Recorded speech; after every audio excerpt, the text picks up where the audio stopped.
हाल ही में हुए राजीव कपूर के निधन से पूरा कपूर परिवार अब तक उभरा तक नहीं है।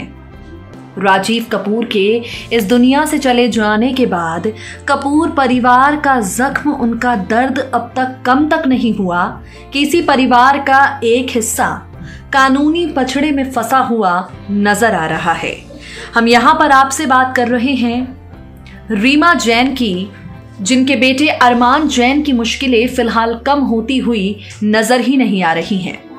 सबसे पहले तो आपको यहाँ पर जानकारी दे दें, राजीव कपूर की अंतिम यात्रा में उनकी बहन रीमा जैन काफी ज्यादा देरी से पहुंची।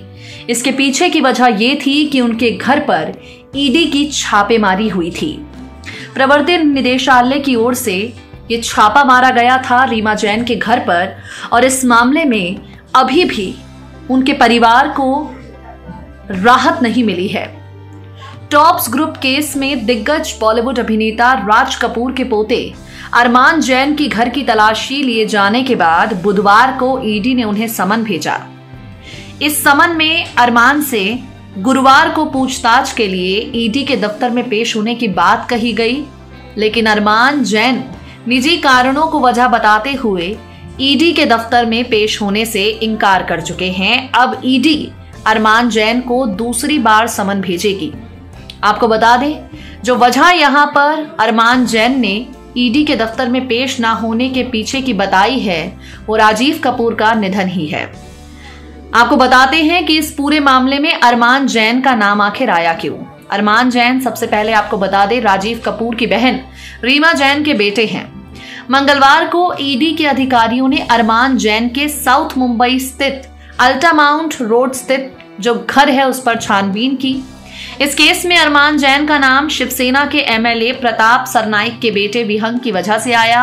अरमान जैन की उनके साथ काफी गहरी दोस्ती है, इसी चलते उन्हें इस पूरे जांच में शामिल किया गया।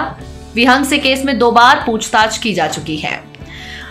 कैसे इस पूरे मामले की बात अरमान तक पहुंची, यानी कपूर परिवार के इस हिस्से तक पहुंची, चलिए आपको बताते हैं। टॉप्स ग्रुप को एमएमआरडीए में साइट्स की सिक्योरिटी का बड़ा कॉन्ट्रैक्ट मिला।